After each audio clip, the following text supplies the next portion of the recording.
coach, thank you so much ya coach, sampai pakai emoticon nangis-nangis gitu. Oh iya Bu, kenapa Bu? Omset udah naik ya? Iya coach, omset naik, tapi saya mau terima kasih sama coach, bukan omset naik. Loh kenapa?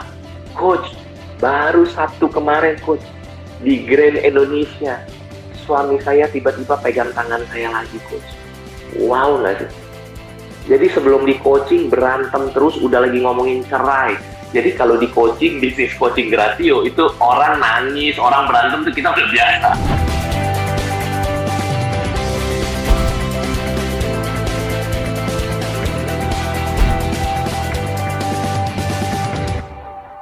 Luar biasa. Luar biasa disayang Tuhan. Jadi rasanya luar biasa banget. Nah itu tadi bahasa Indonesia, gue tanya lagi bahasa Inggris tadi. Oh. Kita multilingual ya, kalau gitu ya. Ya, bilingual ya. So, gimana nih? Gimana aktivitas belakangan ini? Seru, seperti biasa. Jadi, new normal, basically semua activity by Zoom, gitu ya. And emang dari dulu sih memang kebanyakan tidak ke kantor ya, karena kan berusaha untuk bikin bisnis nggak cuma profitable tapi autopilot gitu kan. Oke. Jadi yang beda adalah yang nggak ketemu secara fisikal orang-orang yang di luar kantor gitu ya. Biasanya by Zoom sih. I make business deal by Zoom. I invest by Zoom. Keren dong. Oke, itu bagus. I think the new normal has changed a lot ya, has changed a lot of behavior. Yang tadinya exactly. Mungkin buat Coach Yohanes yang udah fokus on global thinking, kalau orang Indonesia kan harus ketemu, harus kerasa, harus manusia itu kayak bahan tekstil gitu. Kalau Mumbai kan tekstil dipegang gitu. Harus disentuh dulu ya. Cuma satu yang belum itu ya. Iya. Nanti dunia akan ke situ juga jangan-jangan pasti ya. Iya. Coach, I have a question, Coach. Neil. Apa yang membuat Coach masuk ke industri coaching? I mean, go back to your life. Go back to my life ya, my precious life gitu ya. Previous life, 200 years ago. Iya. Jadi Neil basically yang menarik adalah gini, semua tuh karena anugerah Tuhan, semua karena mujizat Tuhan ya. Seriously, bukan cuma di mulut, tapi itu yang saya rasakan setiap hari. Jadi saya itu masuk ke dunia bisnis coaching sebenarnya seperti orang kebanyakan begini. Jadi saya profesional selama hampir 12 tahun di multinational company gitu ya. Tuhan baik banget, dari paket miskin komplit, name SD terendah, terus bisa bekerja di perusahaan-perusahaan luar biasa gitu. Very nice. Perusahaan-perusahaan luar biasa, Anlin, Pepsi Cola, lalu Unilever, lalu Danone. Akhirnya setiap tahun Tuhan izinkan kita buat achievement gitu. Omset naik 350%, ada brand yang udah triliunan bisa naik sampai 5 kali lipat pertumbuhan rata-rata gitu kan. Dan kemudian ada di tahap dimana saya seperti kebanyakan orang bilang, aduh gue pengen punya bisnis nih, bukan adu sih, adu lagi ya, iya berarti aduh gue pengen punya bisnis sih gitu kan ya. Pengen jadi entrepreneurs gitu ya kan. Nah waktu itu saya udah mencapai posisi marketing director di Danone Aqua waktu usia saya 32 tahun. Tuhan baik banget lah, semua karena anugerah Tuhan dan semua karena super team yang luar biasa. Nah, waktu saya mau bikin bisnis, seperti kebanyakan orang yang biasa ya, saya nggak tahu mau bisnis apa nih. Bisnis apa ya gitu ya. Gitu. Tapi Tuhan bukain jalan ya. Akhirnya ketemu orang yang bilang, wah tahu nggak bisnis coaching itu lagi tren banget di Amerika, begini-begini dan sebagainya gitu kan. Lu kayaknya kalau jadi bisnis coach keren banget lu. Pertama kali saya dengar bisnis coaching, apaan tuh gitu kan ya. Waktu itu di Indonesia semuanya mungkin masih banyak motivator gitu kan. Iya. Nah akhirnya ya udah terbang lalu belajar di Las Vegas, balik ke Indonesia, lalu kemudian Tuhan baik lagi ya, banyak perusahaan-perusahaan dan business owner ya, khususnya business owner yang mau di coaching sama Coach Yohanes G. Pauli gitu. Jadi tapi ceritanya itu di awal cara memasarkannya lebih ke network lo dulu ya. Jadi karena belum awareness-nya kan belum tinggi ya back in the days. Iya, semua sekali lagi anugerah Tuhan. Kalau ditanya kisah-kisah awalnya bangun bisnis coaching waktu itu kan ada orang yang telepon ke kantor Gratio gitu ya, di awal-awal telepon seorang ibu gitu sama tim saya. Waktu itu tim masih sedikit lah, masih mulai gitu. Ya, ini beneran coaching ya? Iya Bu, kita coaching Bu. Beneran kamu ya coaching ya? Coaching Bu gitu. Kalau gitu kasih tahu saya. Ada coaching Persia apa coaching Anggora di sana? Gitu nih. jadi orang nggak tahu coaching itu apa pada zaman itu. Udah berapa? 12 tahun yang lalu mungkin ya saya masuk ke industri ini gitu ya. Sekitar 12 tahun yang lalu, dan yang menarik adalah ya gitulah, orang belum tahu. Dan sekarang kita lihat ya, even banyak orang semua pakai nama coach kan di depan, berarti udah mulai diterima masyarakat, awareness-nya mulai tinggi gitu ya, bisnis coaching gitu kan. Sohib deket gue juga pernah ikut your coaching kalau nggak salah. Oh ya, wow.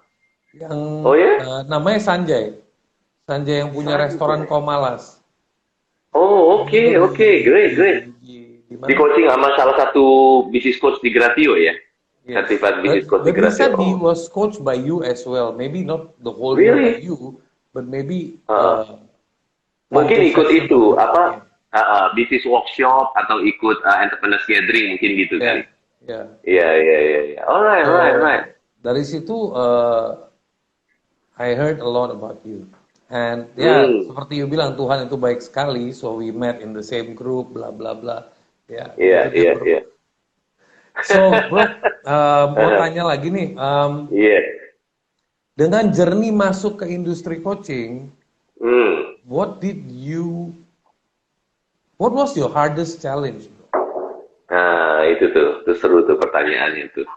Jadi, memang semua orang bisa sampai di titik tertentu, nggak mudah ya. Semua pasti ngelewatin proses. Makanya nggak semua orang bisa sukses karena nggak siap ngelewatin proses gitu ya. So, my hardest challenge kalau ngomongin tentang bangun bisnis ya, kalau dalam kasus ini bisnis coaching company gitu. I have few other business, tapi basically kita cerita bisnis coaching. Jadi yang menarik adalah waktu itu kan ceritanya sebagai manusia nih, Neil.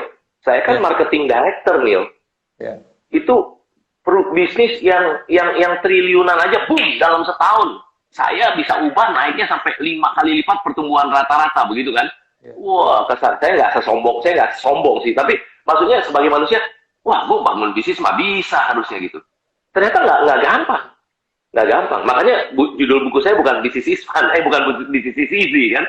Karena business is not easy. Siapa yang pernah bilang business easy? Business is fun kalau tahu cara praktisnya. Jadi di awal-awal, saya ingat banget waktu itu, padahal itu udah zaman Facebook ya, Instagram mungkin baru aja naik kali gitu ya, mungkin di awal-awal. Tapi saya nggak tahu tuh dunia itu. Bukan nggak tahu, kita nggak nyemplung ke situ. Ya. Tapi akhirnya apa yang terjadi? Kepikiran, bikin brosur, lalu saya sebarin itu brosur, bikin seminar ceritanya, seminar bisnis coach Johannes G. Pauli. Sebarin brosur, itu seingat saya cetaknya pun waktu itu masih belum, karena baru ada tim sedikit gitu ya. Cetaknya masih di eksternal, kita nungguin sampai jam 1 pagi gitu kan ya. Bang, ini kurang kiri bang. Mas, ini kananan dikit mas. Sampai jam 1 bilang, aduh lu cerewet amat sih, karena dia gitu ya. Ntar gua kasih bonus lah buat lu. Gua ini penting banget nih mas buat gua gitu kan, kira-kira kan. Akhirnya tuh jadi tuh cetak 500 apa 1000, saya lupa ya. Tapi ternyata bagiin 500 sama 1000 itu nggak gampang gitu kan. Jadi sekelapa gading itu kan banyak tuh bisnis-bisnis UKM, UMKM, banyak lah ya. Jadi saya udah mikir, kalau lu bagiin brosur mah basi. Jadi gimana? Masukin amplop, printin. Tapi kan nama pemilik bisnisnya nggak tahu kan, Neil? Benar. Jadi kita pikir kepada pemilik bisnis di Kelapa Gading gitu. Udah nih. Lalu kemudian saya ajak istri saya, karena saya pengen ajarin anak saya waktu itu masih kecil-kecil ya, bahwa sukses itu butuh proses. Ayo sini bagiin brosur sama Dedi. Nah, dia ikut tuh. Memang naik mobil sampai di depan barisan, tapi kan turun habis itu. Begitu turun kita mulai bagiin tuh. Nah itulah ngalamin tuh Neil. Begitu bagiin ada office boy yang terima. Aduh seneng banget rasanya. Ada office boy yang, ini buat siapa nih? Katanya. Buat itu pemilik bisnisnya pak. Nggak mau terima. Orang lu nggak tahu nama bos gua, katanya gitu. Nah. Sempat diusir sama office boy. Sehari sebelumnya kan marketing director multinasional company. Wah begini kan gitu. Sehari kemudian office boy ngusir saya gitu loh. Ya kan, jadi wah itu mahal banget pembelajarannya. Tapi bukan itu yang bikin sedih. Ceritanya berlanjut. Terus bagiin 500 itu lama banget, kalau nggak salah 2 hari gitu. 2 hari baru habis. Kalau bagiin brosur yang cuma lempar-lempar begitu mah ya basically ya nggak nyampe kan. Nah anak saya pun suatu saat saya lihat kok dia nyanyi-nyanyi, karena kebetulan rerukannya itu pakai kaca, jadi kelihatan dia nyanyi gitu kan. Dia bilang, ini kenapa dia nyanyi, kenapa dia ngamen gitu. Mestinya kan bagiin amplop itu gitu kan. Begitu keluar saya tanya, kenapa kok waktu nyanyi? Iya Dad, kata mbaknya dia mau terima kalau saya nyanyi dulu. So it's good for him kan? It's good for him. Jadi dia belajar bahwa dari kecil, kayak bapaknya lah, dari kecil saya bagi-bagiin, saya salesman door to door dari 2 SD, diajarin ibu saya gitu kan. Nah, terus kemudian, udah, bagi brosur, kita tungguin dong di kantor. Waktu itu saya warukan, kecil, sederhana, pakai tabungan kita sama ini kan, renov-renov sederhana lah gitu. Ya, apa yang terjadi, telepon masuk. Wah, telepon masuk beberapa doang. Sepi aja tuh kantor, ini kemana 500 brosur ya? Padahal kan gue keren banget harusnya udah bikinin aidanya gimana gitu kan segala macam ya, brosurnya pokoknya menurut saya keren lah gitu. Ternyata tahu nggak berapa peserta seminar pertama saya, seminar bisnis nih, Neil, coba tebak Neil, berapa kira-kira pertama Neil bikin? Kalau dari 500, 100 ya 500, 100. 20%. Ternyata iya. Ternyata yang bayar Neil, yang bayar dua yang bayar. Nah, 2 yang bayar, bayangin kalau dalam satu ruangan gitu cuma 2 kan lucu ya. Itu coaching one-on-one apa ini seminar gitu kan ya. Coaching one-on-one. Buat saya sih nggak masalah, karena saya tahu masih berjuang. Tapi kan namanya manusia, jantung juga turun dong. Gitu kan. Ya ampun Tuhan, aku dulu bikin iklan segala macam kan, itu ngantri orang beli es krim mos naik 350%, Rinso se-Asia Tenggara gitu, 5 kali lipat gitu kan. Kan aku yang bikin ya, kok ini enggak ya Tuhan gitu. Tapi aku tahu, saya tahu saya nggak sombong, saya nggak boleh sombong gitu. Jadi itu makin merendahkan diri gitu ya. 2, cepet-cepet telepon saudara, telepon segala macam, telepon teman. Lu datang, gue mau lagi nih ilmu kelas dunia banget, keren banget. Omset bisa naik begini, cepetan begini. Ternyata di hari hanya yang datang, kalau nggak salah ingat sekitar 4. 2 orang bayar, 2 saudara. Saudara udah. Nah terus 2. Oh saya ceritain tentang ini. Semua itu 4 peserta seminar bisnis pertama saya bilang begini. Wah keren banget Coach Yohanes. Ini belum pernah saya temukan. Saya cari yang kayak gini. Oke kalau gitu mau di coaching ya berarti. Nah, nanti deh saya pikir-pikir dulu. Gitu kan. Berarti nggak jadi bisnis kan. Kalau orang biayanya aja cuma 50.000 kalau nggak salah waktu itu gitu kan. Ya, dapat 100.000 bulan itu. Masih semangat bikin seminar kedua. Singkat ceritanya adalah yang bayar cuma 1. Makin pusing lagi. Seminar kedua yang bayar cuma 1 malah. 1. Nah, telepon salah sini, saudara segala macam, teman segala macam. Ada yang ditelepon, bukan gue udah datang kemarin. Oh iya, lu udah datang ya. Jadi yang mana nih? Ceritanya sih nggak ketawa begini, sedih pasti gitu kan. Yeah. Akhirnya kalau nggak salah sekitar 3 orang apa 4 udah gitu tuh dudukan mati lampu lagi, coba bayangin lagi pakai presentation gitu kan. Wah, pakai flip chart jelasin, semua bilang bagus tapi nggak ada yang ngambil bisnis coaching. 2 kali nyobain 2 bulan. Ternyata manusia ya, namanya manusia Yohanes G. Pauli, bulan ketiga drop banget loh. Drop, aduh Tuhan gimana kasih makan itu biaya tabungan udah pakai buat renovasi rukan sewa. Itu tim udah ada sekitar 3 apa 4 orang ya kan, bagian masing-masing lah gitu kan. Terus, tapi kok saya nggak bisa datengin orang datang. Saya yakin Tuhan bahwa Tuhan itu menciptakan saya untuk bisa jadi bisnis coach dan nantinya bisa berdampak lebih besar lagi. Saya yakin loh, saya ngomong begitu sama Tuhan, saya doa gitu. Tapi Tuhan kalau orang nggak ada yang datang, gimana caranya saya ngajarin bisnis gitu? Saya aja nggak bisa bangun bisnis saya gitu kan. Ya. Dan yang menarik adalah satu titik waktu saya lagi manage untuk seminar ketiga, which is bingung mau gimana gitu ya, lagi di laptop nih, itu tim saya kebuka di situ ada 3-4 orang. Tiba-tiba karena mikirin duit makin lama makin tipis kan tiap bulan bayar gaji nih. Benar. Itu apa yang terjadi adalah saya sampai mau nangis, nangisnya bukan berlinang-linang air mata, bukan. Mau nangisnya sampai, wah gitu, sampai kayak gitu. Cepet-cepet karena saya mau nangis begitu, saya lari keluar, bukan keluar rukan ya, keluar dari ruangan tim kita, lalu turun ke bawah, cari ruangan yang paling pojok. Saya nangis di situ, saya tersungkur kaki saya sampai ke lantai. Saya benar-benar ngomong sama Tuhan. Ngomongnya itu, dan saya masih ingat banget momen itu, Neil. Saya bilang, Tuhan saya yakin banget Tuhan mau pakai hidup saya untuk bisa berdampak ke banyak keluarga lewat bisnis coaching, lewat Gratio ini Tuhan. Tapi kalau kayak begini terus Tuhan, saya nggak bisa, nggak kuat Tuhan. Wah, merinding saya kalau ingat itu. Cuman 2 orang bayar, 1 orang bayar, beberapa orang bayar lah gitu. Dan nggak jadi duit gitu, karena nggak coaching. Itu turning point saya, Neil. That's one of the hardest part. Tapi itu nggak hardest banget, ada lagi yang lain. Tapi intinya itu yang saya ingat kalau Neil tanya begitu. That's one of the hardest part. And you know what?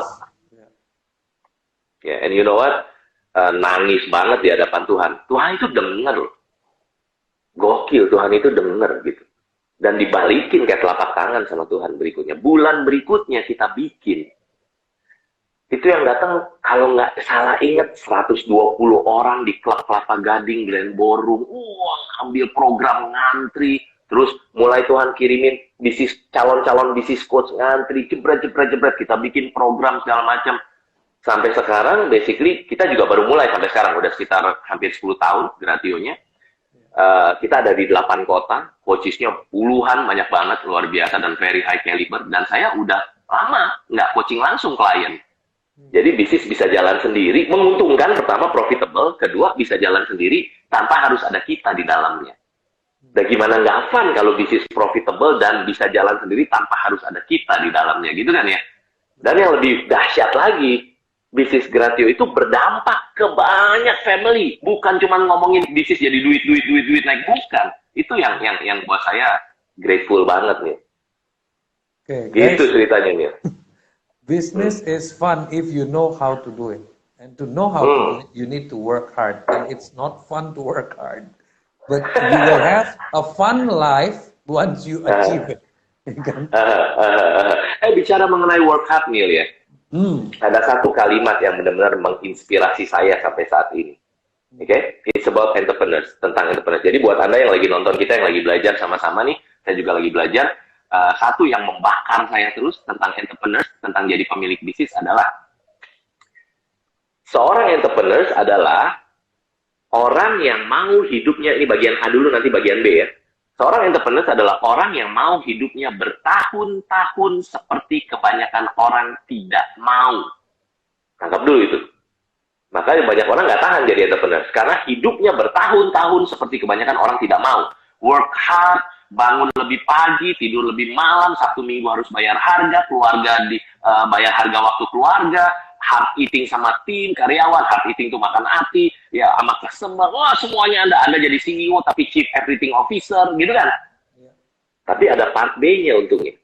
Seorang entrepreneur adalah orang yang bertahun-tahun mau hidup seperti kebanyakan orang tidak mau, tapi sepanjang hidupnya kemudian bisa hidup seperti kebanyakan orang tidak bisa. Bagaimana orang bisa tinggalin bisnis 1 bulan jalan-jalan ke Eropa, tapi bisnis jalan sendiri, pulang sebentar jalan-jalan ke Amerika, hampir sebulan lagi bisa balik, gitu kan ya? Benar banget. Nah, itu tuh. Nah, bisnis is fun kalau kita tahu cara praktisnya. Dan saya pun masih terus belajar lah pastinya. Iya, yeah. You keep sharpening the saw. Even you being a coach, you being the business practitioner, tetap we all learn. Every day we must learn. Cuman yang paling apa sih yang membuat paling fun dalam bisnis dari perspektif seorang Yohanes G. Pauli? Paling fun ya? Paling funnya saya akan lebih mengarah ke sesuatu yang berdampak. Jadi saya mau cerita bahwa kalau orang dari luar ngelihatnya bahwa bisnis coaching tuh pasti yang datang adalah orang mau bisnisnya supaya omset naik, gitu kan? Itu kan profitable kan? Ya, makanya saya suka di Gratio karena kita bukan cuma ngomongin profitable, tapi autopilot, Neil. Dan yang menarik, begitu orang datang ke kita, which is Tuhan kirim antriannya luar biasa dari perusahaan, dari owner yang perusahaannya 2 triliun lebih, Neil, di coaching di Gratio.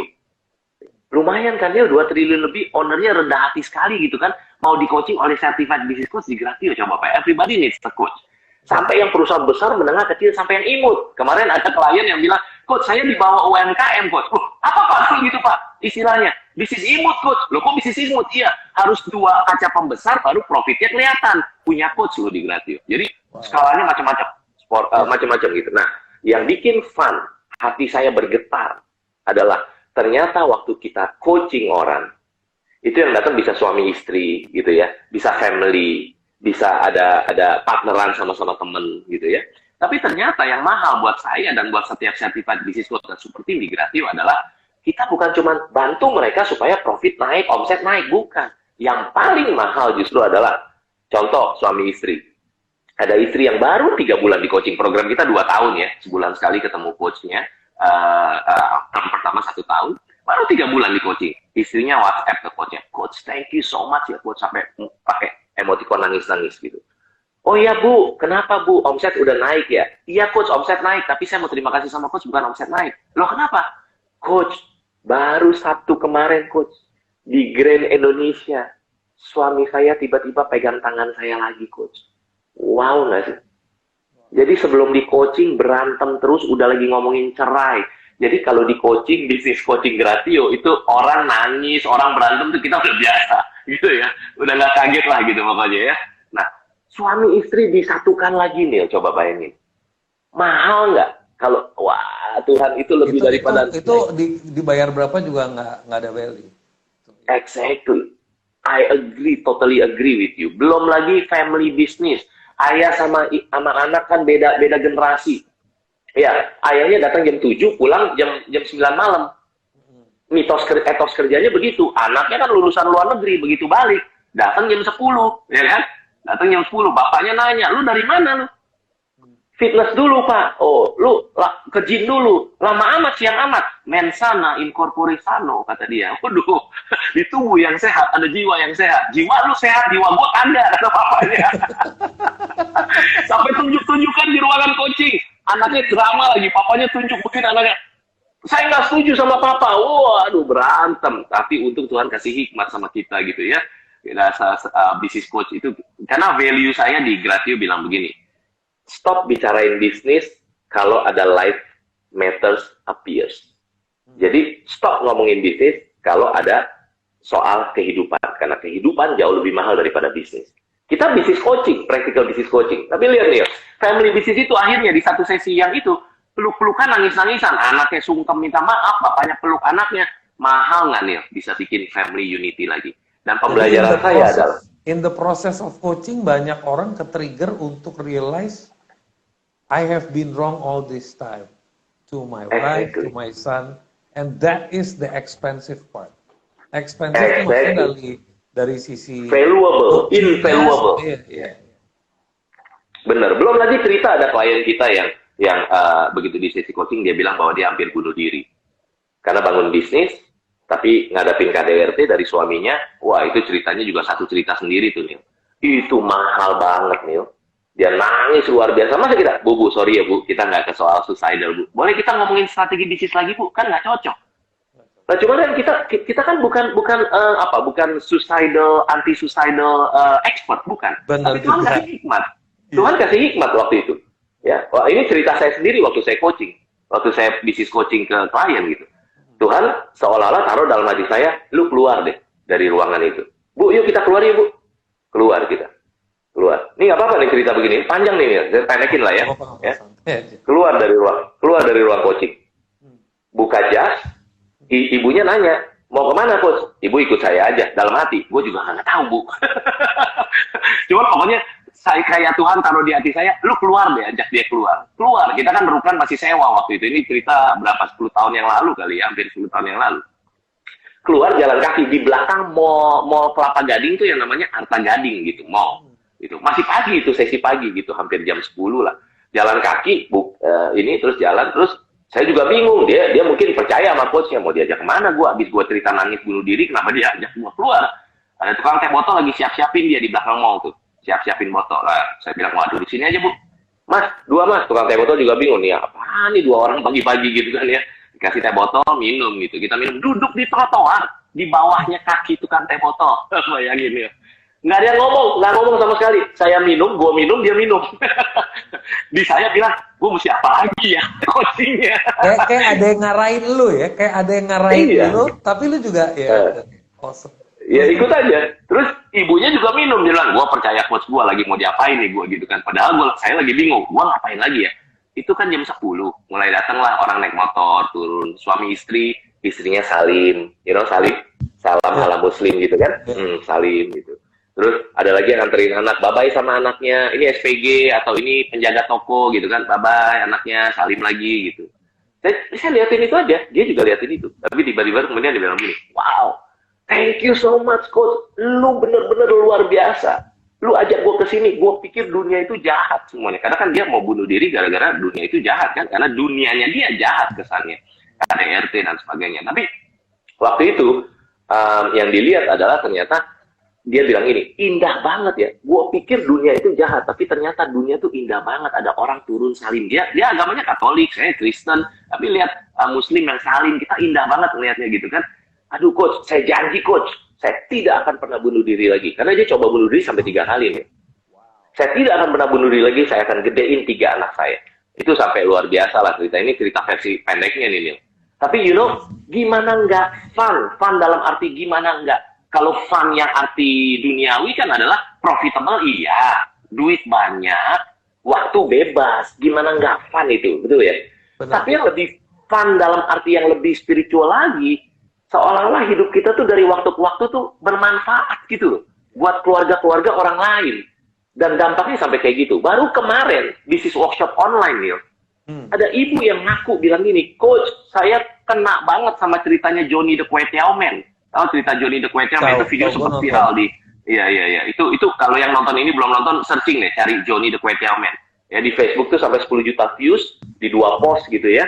3 juta setengah, 6,5. Ini baru di repost lagi sama tim saya nih, di YouTube. Cari deh di YouTube. Johnny the Kway Teow Man. Nah, dia bilang, coach, saya anak kedua saya, coach, itu meninggal gara-gara saya terlalu sibuk ngurusin bisnis. Can you imagine that, Neil? Anak meninggal gara-gara terlalu sibuk ngurusin bisnis. Jadi, kalau kita bisa bantu ibu itu dan keluarganya, wow. Cuman pertanyaannya, kalau kita ngurusin keluarga orang lain, lah yang ngurusin keluarga kita siapa? Jawabannya, yang di atas. Kalau yang di atas ngurusin keluarga kita, yang lain mah lewat, ya nggak sih, Neil? Yeah, benar. So from here, I'm deeply touched. That seorang Yohanes, gue liatnya lebih strong dari sisi ilmu, lebih strong dari sisi acting. Maksudnya aura yang gue lihat dari konten. Today, I get to see seorang Yohanes not as that, but as an instrument of God. Jadi and Amen. Yeah. That is a different side. Thank you for sharing.